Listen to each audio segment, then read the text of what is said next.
the design of planned attacks on buildings inside the U.S. and how operatives were directed to carry them out. That is valuable information for those of us who have the responsibility to protect the American people. He told us the operatives had been instructed to ensure that the explosives went off at a point that was high enough to prevent people trapped above from escaping. He gave us information that helped uncover Al-Qaeda cells' efforts to obtain biological weapons. This is Building 7, a 47-story skyscraper that fell on the afternoon of September 11th. The government says that fire brought it down. However, 1,500 architects and engineers concluded it was a controlled demolition. Over 6,000 of my fellow service members have given their lives. And thousands of my fellow first responders are dying. I'm not a conspiracy theorist. I'm a structural engineer. I'm a New York City correction officer. I'm an Air Force pilot. I'm a father who lost his son. We're Americans, and we deserve... I lost my husband. My son. My uncle. My nephew. September 11th, 2001. Most people don't know a third tower fell that day. The government says fire brought it down. The collapse of World Trade Center 7 was primarily due to fires. I, along with 1,400 other architects and engineers, have found the government's conclusion to be physically impossible. Impossible. We need the truth about what happened that day. Go to rememberbuilding7.org. Why it fell, why it matters, and what you can do.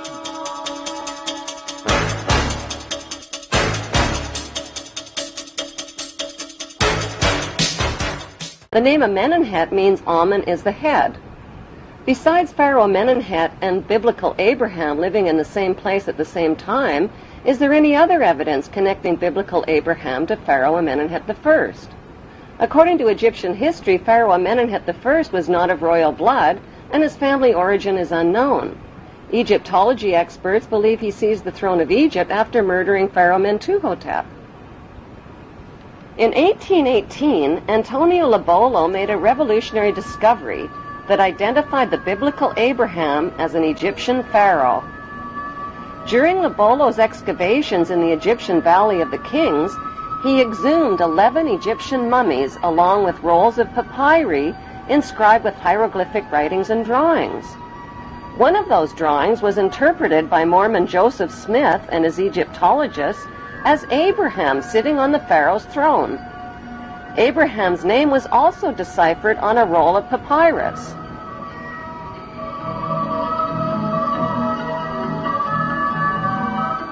Joseph Smith published his controversial findings in the Book of Abraham in 1842 and was murdered 2 years later.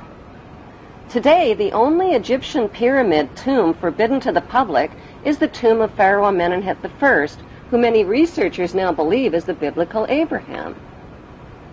Why have Egyptologists never found the remains of Pharaoh Amenemhet I or a biblical Abraham?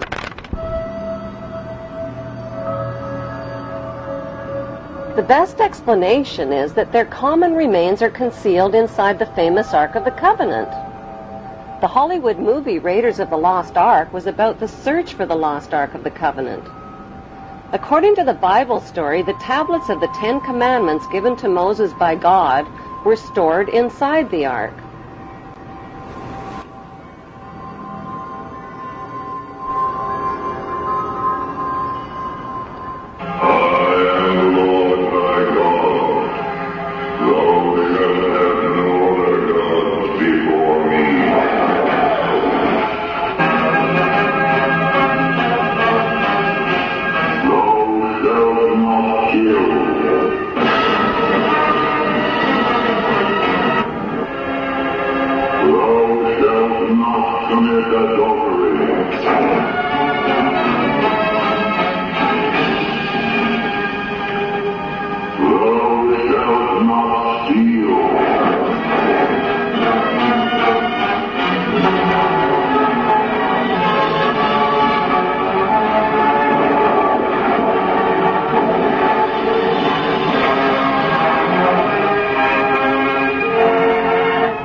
Egyptian artifacts tell the true story about what's really inside the Ark of the Covenant.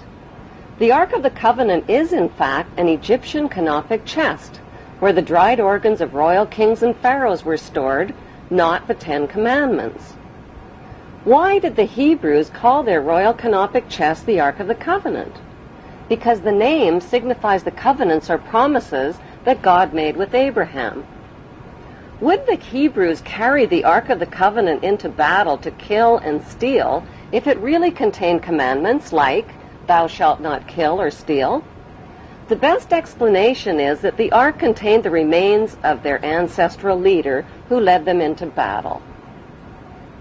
Biblical Hebrew rulers like King Solomon broke all of the commandments, just like today's rulers who make and break laws and commandments to exploit the obedient masses. The evidence shows that the ancestral patriarch of the Hebrew Jews is Amenemhet I, and that his biblical name is Abraham. Since Pharaoh Amenemhet worshipped the god Amun, are Amun and the biblical God the same God? Michelangelo's Vatican painting of God depicts God as an angry, bearded white man. God's words, actions, and deeds in the Bible's Old Testament show God's extreme favoritism for the Hebrews generally and for Hebrew males in particular.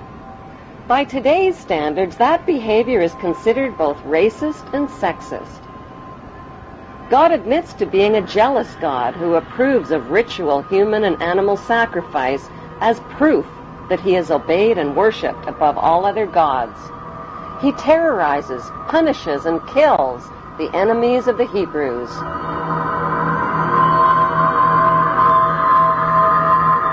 He uses his godly power to kill Egyptian children and spread plagues, famines, pestilence, and darkness.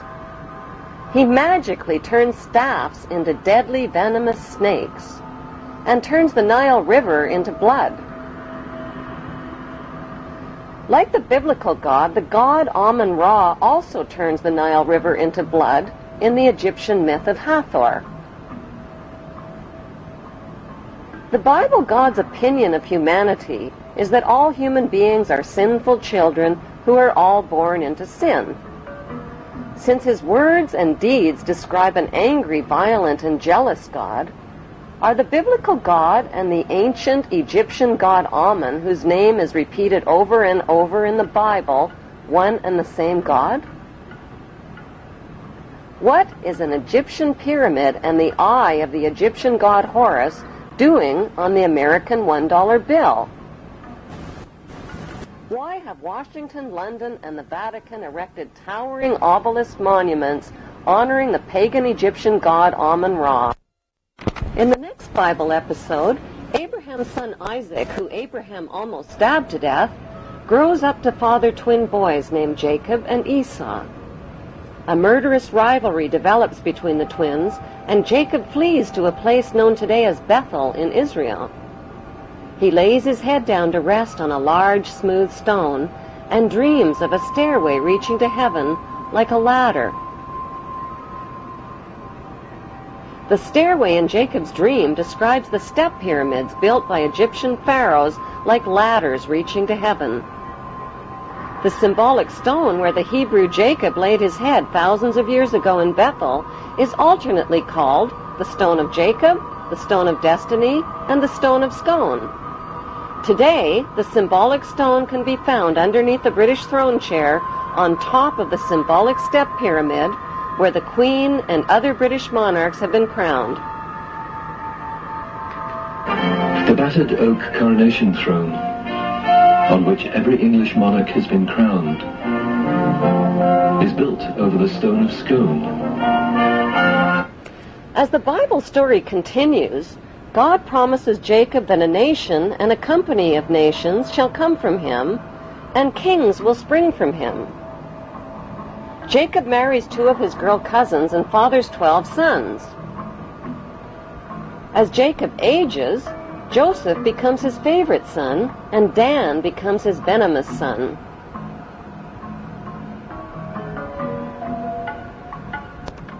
Jacob eventually takes his sons and his Hebrew clan and migrates from Canaan into Egypt.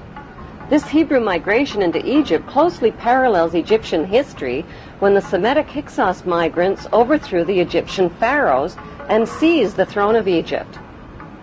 One of the Semitic Hyksos leaders who became king of Egypt was Yaqueber, Since Yacuber is the Aramean name for Jacob, Egyptology experts interpret this as factual evidence that the biblical Jacob and the Hyksos king Yacuber were one and the same.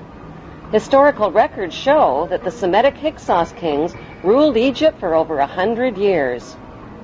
The Egyptian people rebelled against these Semitic kings and pushed them into northern Egypt.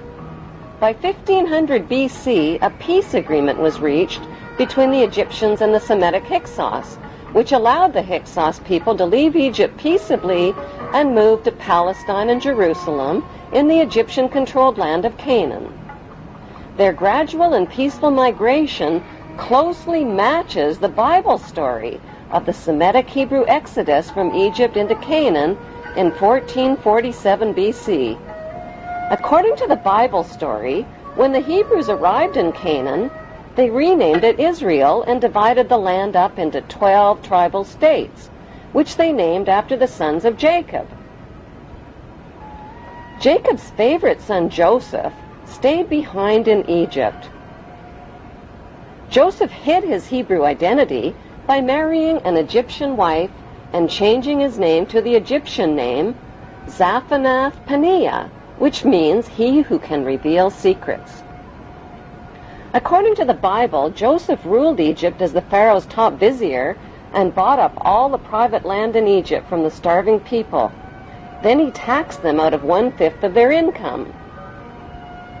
Was Joseph the chief vizier of Pharaoh and Moses, who negotiated the peace agreement allowing the Semitic Hebrew Hyksos people to settle in the Egyptian-controlled land of Canaan? The Hebrew connection to the Egyptian pharaohs is further revealed in the biblical story of Moses. Many years ago, in a land called